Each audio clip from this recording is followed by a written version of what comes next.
You are now in tune with Mamba Radio.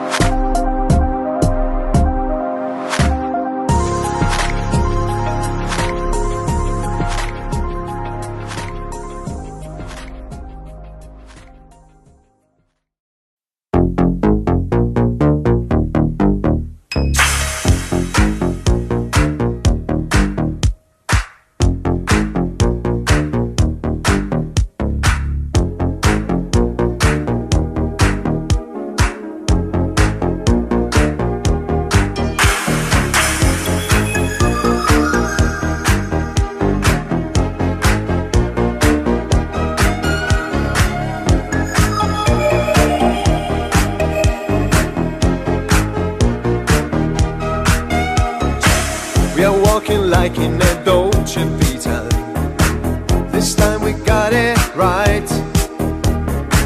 We're living like in a Dolce Vita, gonna dream tonight.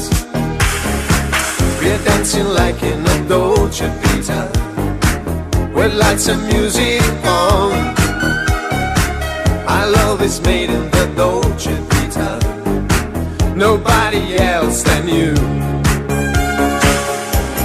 Silent night, together with our love again. Another light before we drown in darkness. Say you never leave me now. Say you're gonna love me now.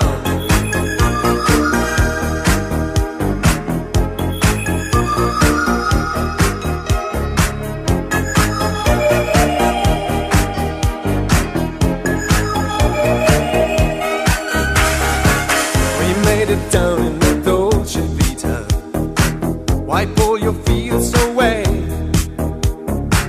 We live it like in a Dolce Vita, a game of yesterday.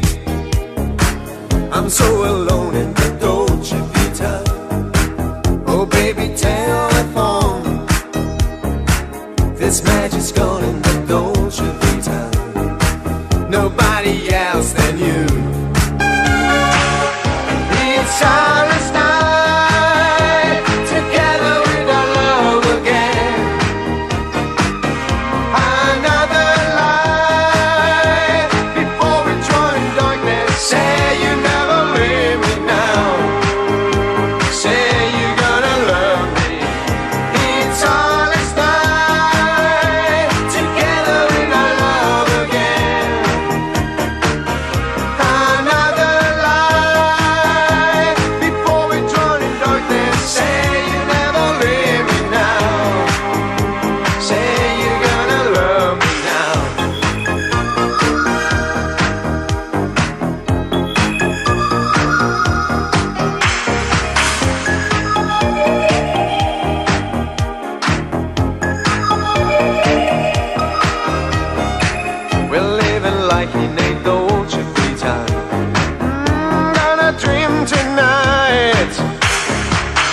dancing like in a Dolce Vita, nobody else than you.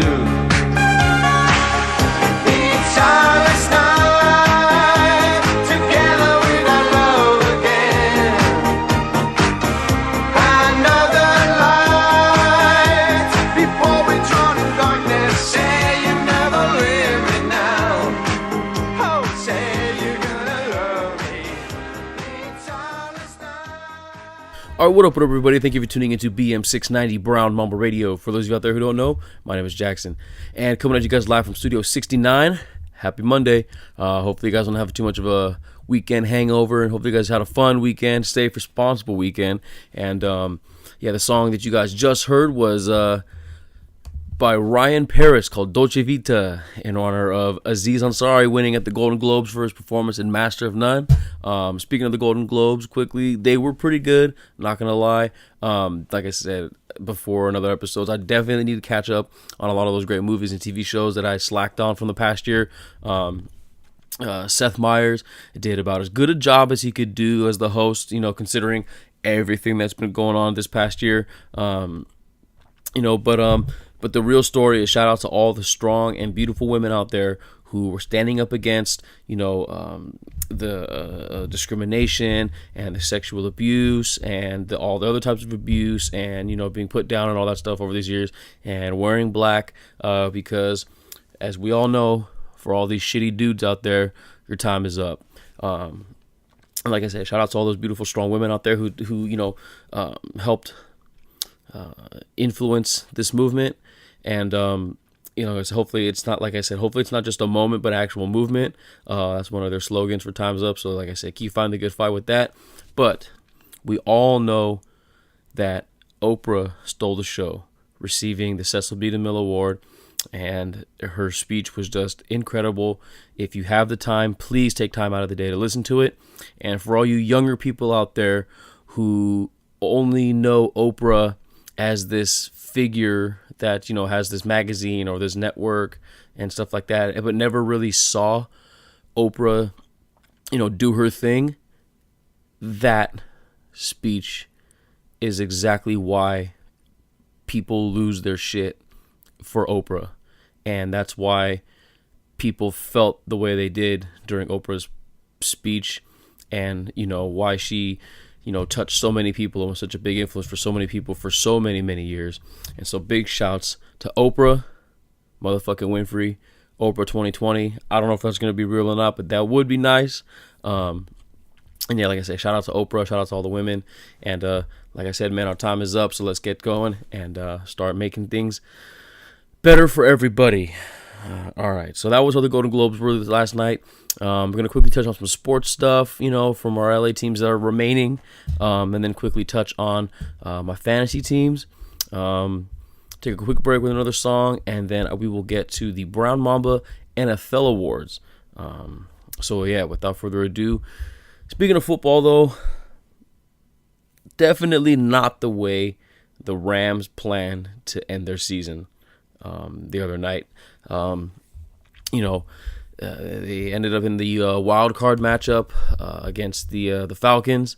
They tried to tank in the last minute or that last game and try to get a more favorable matchup for them going forward, but it just didn't work out this way. They ended up having to play the Falcons, like I said, at home.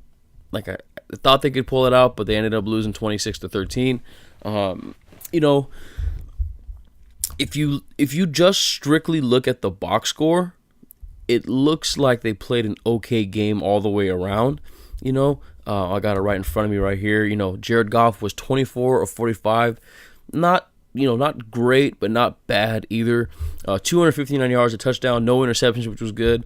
Todd Gurley, 14 carries for 101 yards, with a few of them for big gains. Like I said, and then Robert Woods putting the team on his back though, 9 catches for 142 yards. Cooper Kupp had the touchdown, 69 yards. Some catches from everyone else all the way around. But like I said, just if you look at it, that's not that bad of a box score. They just couldn't score touchdowns. That's bottom line. They couldn't score touchdowns. And that's just, it's nothing against how, like I said, the Rams were the best offense all season long, if you've been following the NFL. And so just big credit to the Falcons defense. They really stepped up, as much hype as the Falcons offense gets with Matt Ryan and the 2 running backs and Julio Jones and stuff.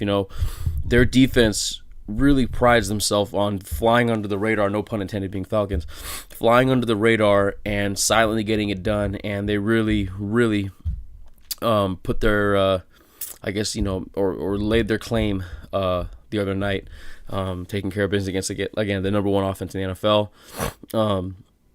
Like I said at the beginning, it's definitely not the way that they planned to end their season. I don't think anyone expected them to go out this early. But with all that being said, the future definitely looks bright for the Rams. There are a few of their team members are mentioned in my my Brown Mamba NFL Awards. Just a great young offense with a lot of pieces to build around. Same thing on the defense, especially led by the great Wade Phillips, and on the offensive side overall with Sean McVay. Like I said, the future, as long as everybody can stay healthy, and they can make maybe a couple more moves here and there. Like I said, the future looks really, really bright for the Rams, and look for them to, learn from this and bounce back from this, and hopefully, be able to go further on in the future. Football is now officially done here in LA for this 2017 season. So now we can invest ourselves full time into basketball. However, it would be nice if there was something good to be investing in our time completely in. Both the Lakers and Clippers just not been playing that great. Starting with the Lakers, I know last night on Sunday they finally snapped their losing streak at 9 games, but it was against the worst team in the league, the Hawks. If I'm not mistaken, they're the worst team in the league. At this point, any win is a good win. They got the offense going, even though, again, like I said, it was against the shitty Hawks. LeVar Ball still talking crazy and stuff like that. But whatever, that's going to happen anytime that, a team is struggling. You're going to have the critics. He just happens to be a lot more vocal, a lot more in the public forefront than others. Then Luke had a funny quote after the game about pulling Lonzo early because his dad was talking shit. That was actually really funny. But yeah. Hopefully, like I said, they can just keep learning and growing. The trade deadline's in a month. Maybe they can make some trades. I don't know. They already cut Bogut, and they're trying to shop Dang, but good luck shopping Dang because that contract is just horrendous for any team to think about acquiring. And then, like I said, same thing goes for the Clippers. They got spanked in 2 games in a row by the Thunder and the Warriors, respectively. Both at home, if I'm not mistaken, either. So not a great look for that. I mean, I know that they got the injuries and all that stuff going on, but, the same boat as the Lakers. They just got to take what they can from a season like this and, look to the future. If there is one for the Clippers in LA, that's just a little tease I'm going to throw out there. I'm working on something that might go more in depth than that. I know I've been saying this for a while, but like I said, if you're a loyal follower of the pod or the show, my feelings on how I think things are going to shape up for the Clippers going forward. But yeah, basketball not looking so great for LA. Like I said, hopefully we can just keep learning and keep moving on and keep progressing for the future. Things looking okay from the basketball standpoint, and as far as my fantasy teams go, like I said, it's all basketball now, no more football.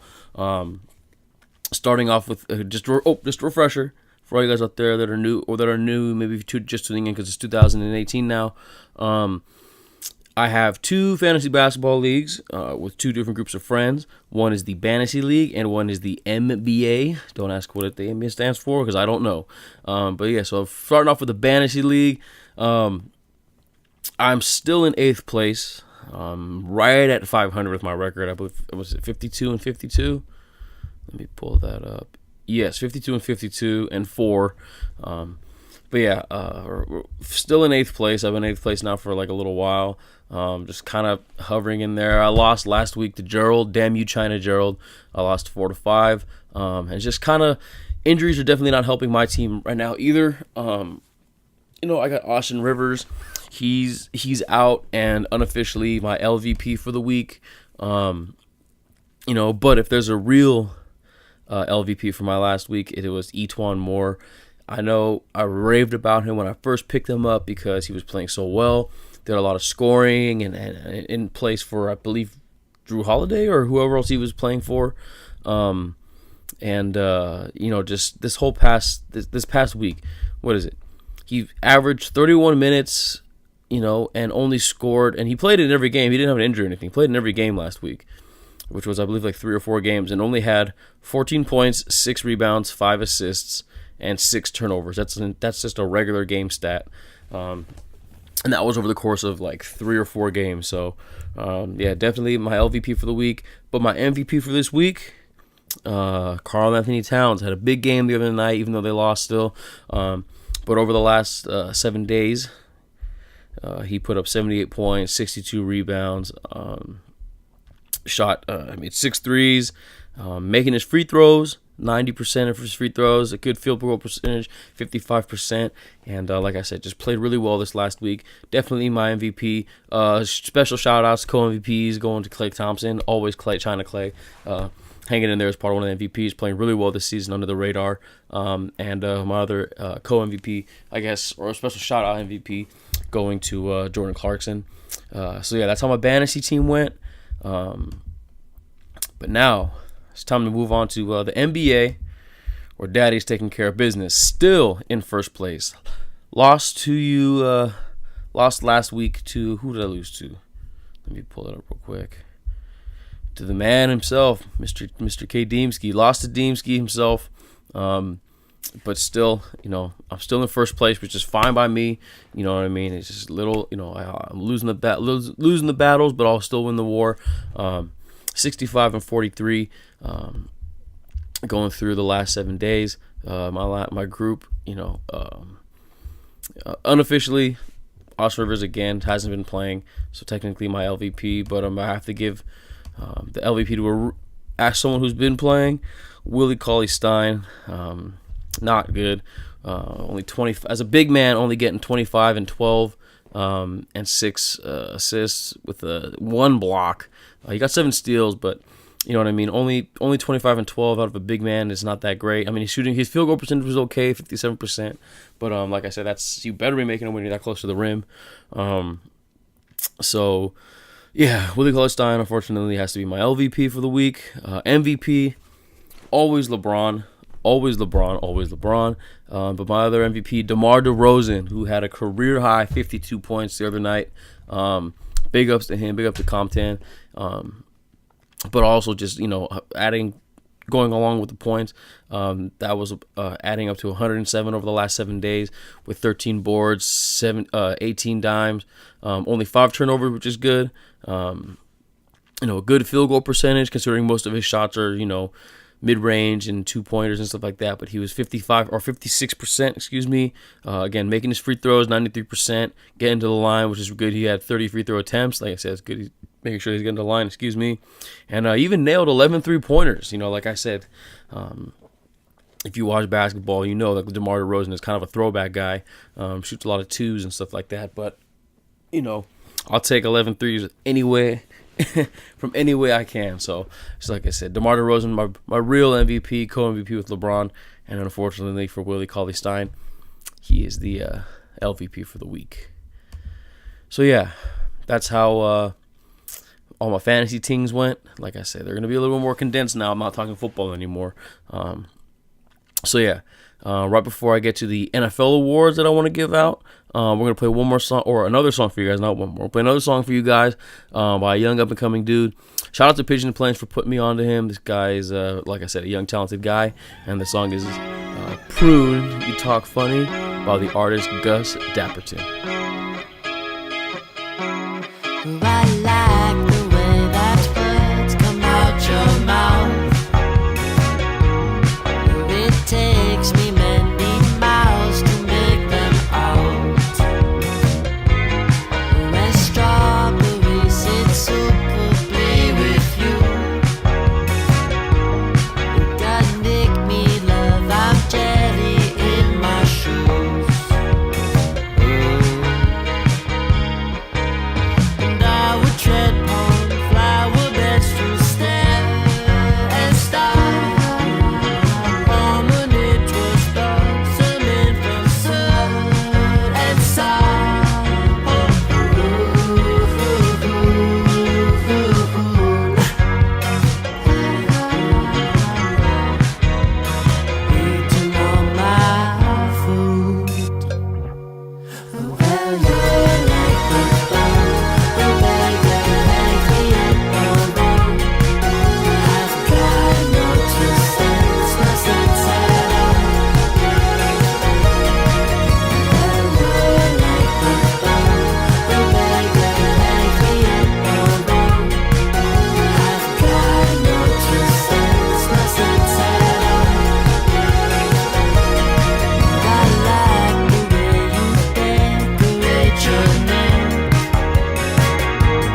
right, again, so you guys just heard Prune You Talk Funny by Gus Dapperton, who, again, young, crazy, talented artist.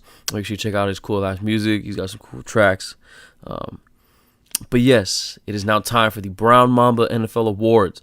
Some of these awards are similar to the one, or the same, that the ones that they give out at the end of the season. But like I said, some of them are just kind of whatever. It's just, for someone who didn't really fully tune into the NFL season, and you just want to know kind of maybe, how did the team, or how was the season overall, this is kind of what I'm doing. We're going to give out MVP, Offensive Player of the Year, Defensive Player of the Year, Offensive and Defensive Rookie of the Year, the best team, the worst team, the best coach, the worst coach, most improved team, and most disappointing team. So starting off at the top with the MVP from the last season. So kind of already starting off wonky, but whatever. It's my show. I can do whatever the hell I want. I think that Brady probably will win it. And Tom Brady, I don't mean Brady Quinn for those of you out there. I think Tom Brady will win it just based on his numbers. It's kind of like, again, just like by default. There was no real standout, MVP. It might have been Carson Wentz if he didn't get hurt. It might have been Antonio Brown if he didn't get hurt.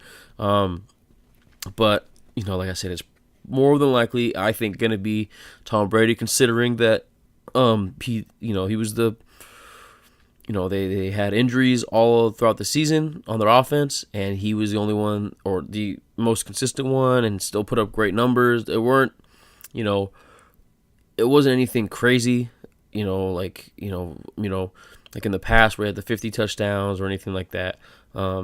He had 32 touchdowns, 8 interceptions, probably the most he's had in a while.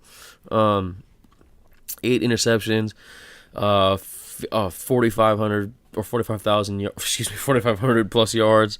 And it's he had a 70.2 QBR I'm looking at right here. That's based off Pro Football Reference. Like I said, not like I don't feel good about it. I mean, he played well, just not that great. But like I said, look for Brady to win it.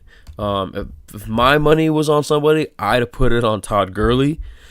He's also my pick for Offensive Player of the Year if we're going non-quarterbacks. But yeah, look for Todd Gurley to if he doesn't win it, definitely have a lot of votes. He had where's the rushing yards? He had 1,300 rushing yards, 13 touchdowns, easily the most in the league if I'm not mistaken.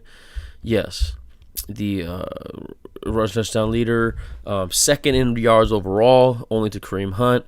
But he did lead the league, and I think he set a record too for yards from scrimmage with 2,093. That is ridiculous. That is unheard of. Averaging more than 1,000 yards receiving and rushing. So like I said, props to him. Like I said, great year. Don't know if he's really going to win it, but he's definitely got my vote as the MVP for the year, and also Offensive Player of the Year. Then with Defensive Player of the Year, it's a toss-up. A toss-up between Calais Campbell from the Jacksonville Jaguars and Aaron Donald from the Los Angeles Rams. Both guys are just forces to be reckoned with on the defensive line. Everyone knows how good, Aaron Donald is. He's easily the best defensive lineman in football, if not arguably the best defensive player in football. And Calais Campbell came out hot in the beginning of the year. I think he had 4 sacks in the first game of the season, something like that for Jacksonville. And he just didn't stop from there. He just kept going. He's finished second overall in the NFL in sacks with 14.5, and was just one of the driving forces as to how successful the Jaguars were this season, especially on defense. So like I said, it can go either way. Both guys are just, like I said, forces to be reckoned with on the defensive side of the ball. And my money would be on Calais Campbell, just because it's the Jaguars and he has more sacks and stuff like that. So like I said, but either if it goes to Campbell or Donald, I'd be completely fine with that. And then on to the rookies. Big year for the Saints rookies. Offensive Rookie of the Year and Defensive Rookie of the Year, both coming from New Orleans. Offense, it couldn't be anyone else other than Alvin Kamara. Just what a season. What a season for him. Everyone thought it was going to be Kareem Hunt coming out of the gate, but then Alvin Kamara just turned it on and didn't look back. 728 yards rushing with 8 touchdowns, and also had 826 receiving yards. Like, that is unheard of. 1,500 plus total yards from scrimmage as a rookie, and he single-handedly changed the way the Saints played offense. If you've been following football for the last, maybe 8+ years that they've had Drew Brees, it's always been, all Drew Brees centric and him throwing the ball, and Sean Payton, the offensive wizard, and, Drew Brees setting all these records with pass attempts and yards and touchdowns and all this stuff. But, Alvin Kamara, and with don't want to leave out Mark Ingram. Don't want to leave him hanging either. But with them two together, just single-handedly changed the way that the Saints play offense, and they became a bruising team where they beat you up running the ball and then just made it worse by throwing it deep over the top or anything like that, which is crazy if you were to say that the Saints are going to be a running team. I guarantee you you wouldn't find a whole lot of people believe you with that. So yeah, offensive side of the ball, Alvin Kamara. Defensive side of the ball, wasn't sure. Like I said, it wasn't as cut and dry on this one, but from what I can see, it's probably going to be Marshawn Lattimore, their rookie cornerback. I think it could also go to Tre'Davious White. I definitely heard Tre'Davious White's name a lot more this season as far as being a more impressive rookie. And he's another DB for the Bills. But yeah, either way, it's both those guys can win, and like I said, just great. Considering how people thought how lost the people thought that the Rams. Oh, excuse me, I keep saying the Rams. People thought how lost the people thought that the Saints were going to be. In this quote unquote rebuilding phase. On the back half of Drew Brees' career, is Sean Payton going to stick around and all that stuff?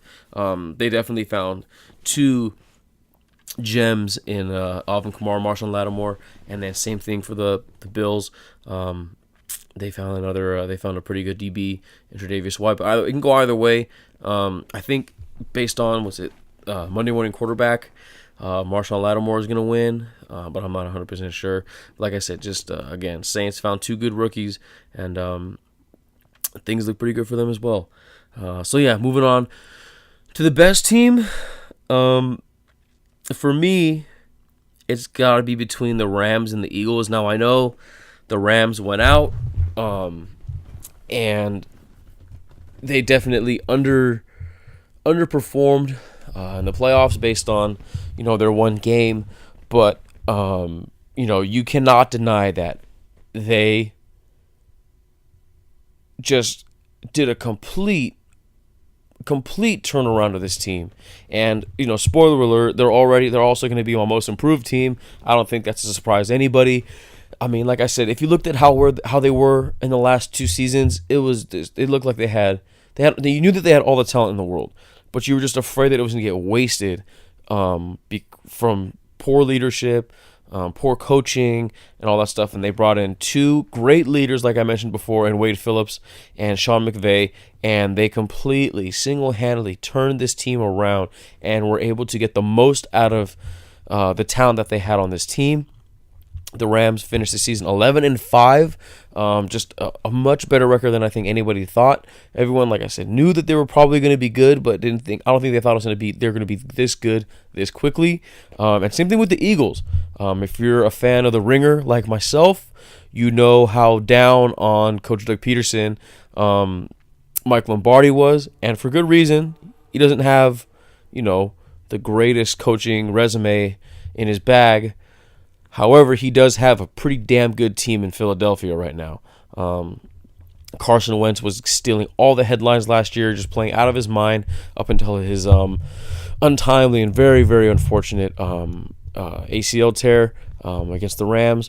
But And that defense, man, that defense is really, really good. If I'm not mistaken, Jim Schwartz is taking care of it, and they just got it all. They've got good, solid guys on the front seven, as far as defensive linemen and linebackers go, and they have big, strong, fast guys up on the line.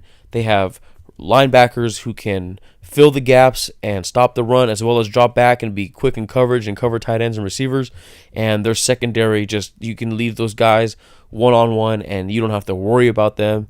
Or even with the safeties, you can throw them back and cover two, and man those corners up. And just, like I said, just great defense and just a really good team. If I'm not mistaken, what was their final record? Where is it? What did they finish? I have it right here. 13-3. Sorry, 13-3 for the best, one of the top seeds in the NFC. Don't want to say the NFL and the NFC, but actually also in the NFL. So yeah, the Rams and the Eagles were my pick for best teams, and very obviously worst team in the NFL, the Cleveland Browns, 0-16. Second time this has ever happened in the modern era or whatever. Just I don't know. What more can I say that hasn't already been said about the Browns?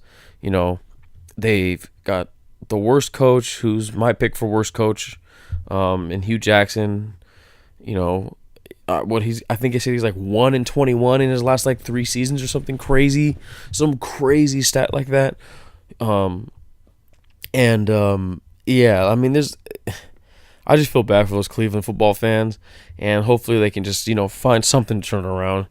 But they missed out on so many. They've just consistently drafted poorly, made poor free agent acquisitions, made poor front office moves, and like I said, it's got to turn around somewhere. Hopefully this is the complete rock bottom, and they can only go up from here. Like I said, not just. I'm not saying that because I'm not like a Browns fan or anything, but it's never good when you have just really shitty football or any shitty teams, and it's not good for anybody. So like I said, hopefully they can figure it out and turn it around and at least get back to being competitive. And even with gambling, they never covered. I think they covered like twice all season long, something crazy. But yeah, like I said, worst team, easily the Browns. Gonna do it in a little bit of a reverse order here. Worst coach, again, like I said, Hugh Jackson, easily the worst coach. And is somehow trying to deflect the blame to the players, saying that he's like, hey, well, we're getting them prepared. They just got to execute kind of thing. It's like, shut up, dude. You were bad with the Raiders. You were bad on the Browns. It goes both ways. You can't have it. Like I said, it goes both ways. It's a two-way street. You're bad coaching, bad players. It's not all the way to 0-16. And my other one, even though he's not a coach right now anymore, Ben McAdoo, that was bad. I mean, he was doomed from the start, considering that OBJ was out for the season. But just the rest of the way, I didn't follow him completely. I didn't follow the Giants like in depth or anything like that. But I don't think it takes an expert to realize that Eli Manning is not the problem. It was probably him and his Marie Callender playbook or whatever, again, to quote Mike Lombardi again. So yeah, Ben McAdoo, even though he's not a coach. And then all the other coaches that were just really bad this year, like John Fox and Chuck Pagano and all those other guys. So most of them got let go. Going to be a lot of coaching vacancies, so it's going to be interesting to see who fills them, because I don't know. What, are they going to rehire these guys? No, because they were really, really bad. So it'd be interesting to see where what coaches come out of the woodworks from, as far as like assistants and stuff like that go. So yeah, those are the worst coaches. Best coach, again, Sean McVay. It gets my vote as coach of the year. Just like I said, what he's done with the Rams team overall, as far as it being so young, but getting these guys to buy in and believing in the culture that they're preaching and being able to lead these guys to such a tremendous turnaround, it can almost only be Sean McVay. And especially what he's done with what we understand that now that we know that he's the one that's in Jared Goff's ear. But still, the fact that he's able to turn around Jared Goff the way that he has, people thought that Jared Goff was going to end up being a bust, but it just turns out that he was just had really, really bad coaching with Jeff Fisher, and put in the right hand, because Jared Goff, as we've seen, has all the physical tools. And he's tall, he's got the strong arm, he can move around if he has to, he's got the pocket presence, he's got all the physical attributes. He just needed, I guess, that little extra push and that little extra guidance that Sean McVay's given him to achieve all that potential. And so yeah, Sean McVay easily picked for Coach of the Year.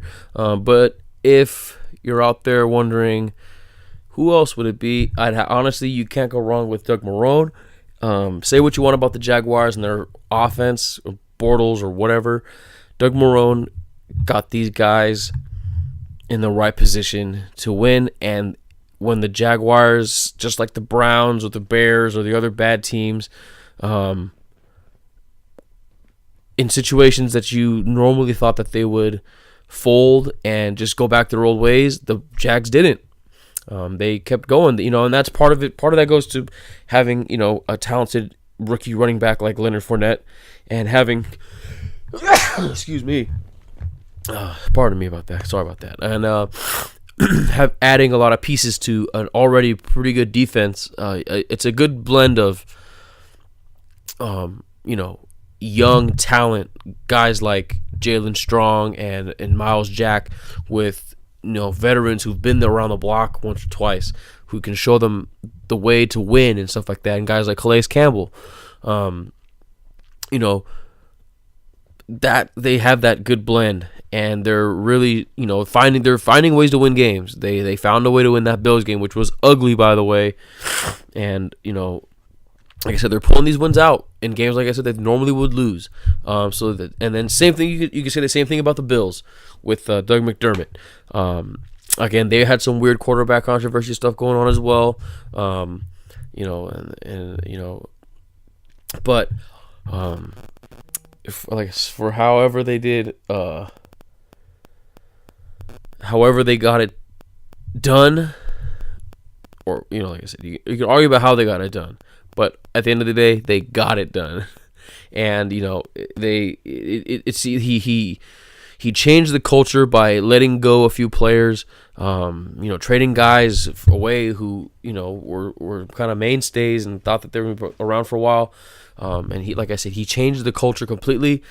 The guys stuck around and bought in, and even though they got bounced in the playoffs, they made the playoffs for the first time in a long time. And like I said, the Bills Mafia have something going, it looks like, up there in Buffalo. So yeah, those are the best coaches as well as the worst coaches.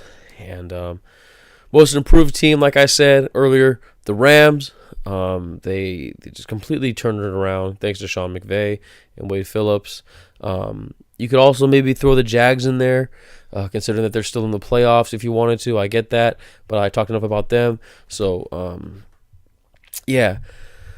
Unfortunately, the most disappointing team of 2017 was my Raiders. No way about it. They just, especially after everything that they did to make it seem like they completely turned it around and they were going to be around for the long haul. Last season, it's just what a weird year they had. Maybe they knew that Jack Del Rio was going to get fired and John Gruden was going to come in and all this stuff, and I don't know. But like I said, it just seemed last season just seemed weird. I know I've mentioned before, but I'm still waiting for, the piece that comes out that there was some turmoil or some kind of weird controversy or something going on in the locker room. It just didn't feel right. Maybe guys were hurt and they weren't talking about it. Maybe Derek Carr was hurt. That's what it seemed like. His numbers were down. Something had to be up with Amari Cooper. He didn't play as well as he could have. The defense was absolutely horrible. They need to fix that as soon as possible, especially that secondary. They need to figure that shit out because they were really bad. I just don't know. I don't know how I feel about the John Gruden thing. Like I said, I love the guy. Loved him when he was there, but it's how many times can you say that, a coach that hasn't coached for like the last 9 years, I think it's been, comes back and is successful? I don't even know. I really don't. And as many different like articles I've read and podcasts I've listened to and stuff I've listened to, there's not a whole lot of there's not a good track record of this working.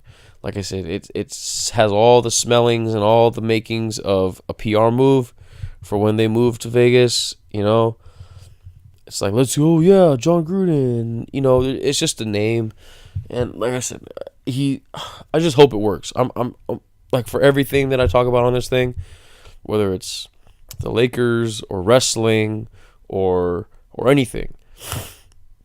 I might not always agree with what's going on, but I have to be optimistic and hopeful.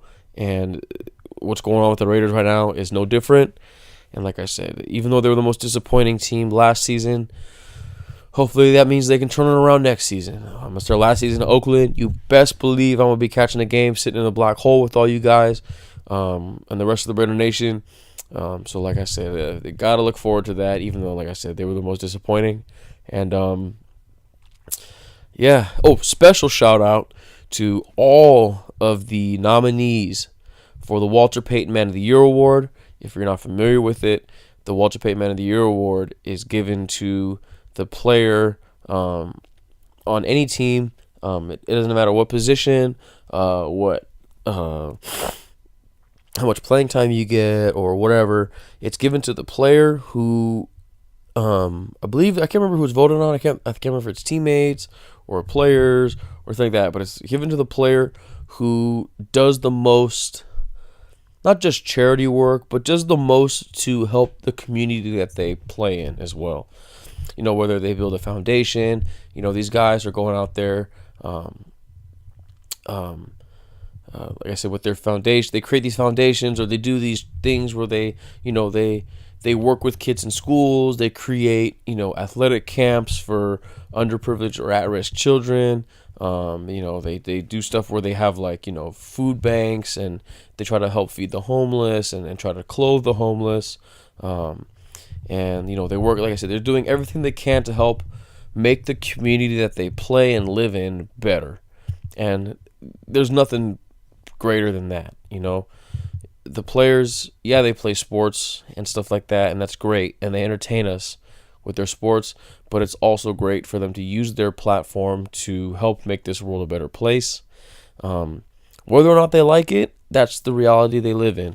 And it's an awesome thing to see guys and girls, but these players, like I said, just take it upon themselves to make a difference and want to give back. Because they always say it's like football gave them so much, so why not just return the favor? And if all things go the way they think they're gonna go, it's easily gonna be J.J. Watt. But like I said, it does not matter who wins, because they're all winners in that situation. Everyone's a winner with those guys. So tip of the cap to those guys and all the nominees and everyone else that's doing a bunch of work in the communities. And like I said, using their platform to make their communities and this world a better place. So yeah, can't ask for anything more than that. And yeah, that was the 2017-18 Brown Mamba NFL Awards. Kind of put it together at the last second. Like I said before, I've been a little sick and kind of threw a monkey wrench and everything. But I think that that it's not anything new or special or anything like that. That my answers and my picks were pretty much the same all the way around. But yeah. But if you disagree, let me know. Hit me up in the comments. You can yell at me on Twitter, yell at me on Instagram or anything like that. Or if you want to let me know, hey, you did pick them right, I have felt the same way, you can go ahead and let me know that too.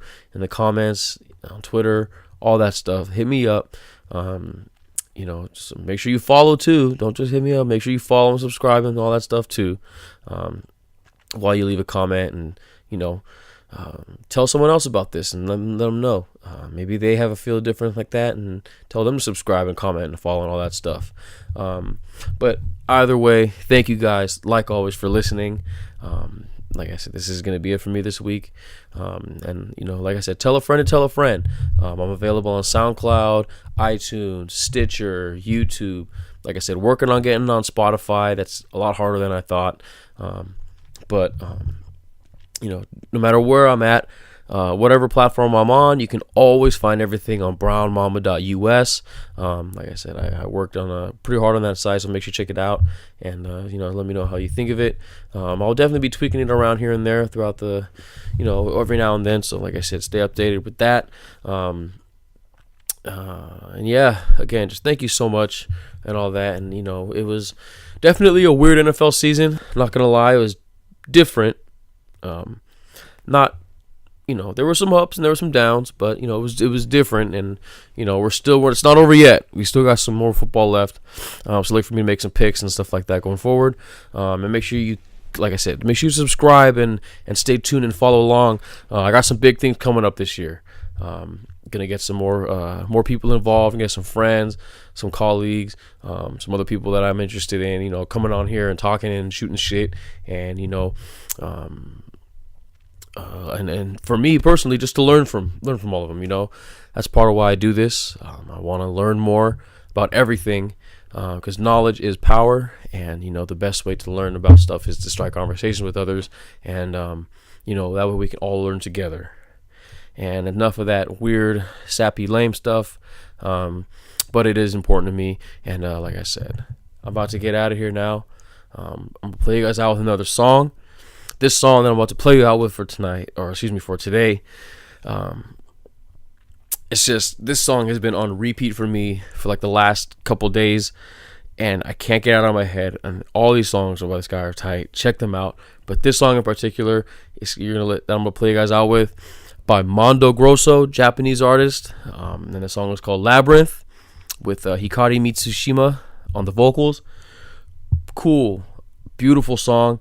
Like I said, it's been stuck in my head. It's been on repeat. I'm almost like addicted to this song. Hopefully, makes you guys feel the same way that it makes me feel. So yeah, I'm gonna play you guys out with that. I'm about to get out of here. See you guys later in the week. It's finally gonna start raining in LA. So make sure you guys out here stay dry, and please drive safe. It's actually supposed to rain a lot. I know we all know how you LA drivers get. Excuse me, when there's a little bit of rain. Like I said, when there's a lot, please drive safe. And to all my East Coast peeps out there, please stay warm and stay safe as well. And yeah, I'll catch you guys on the next one. Enjoy this song, and see you guys later this week. Peace.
しよう甘く溶けるメロディー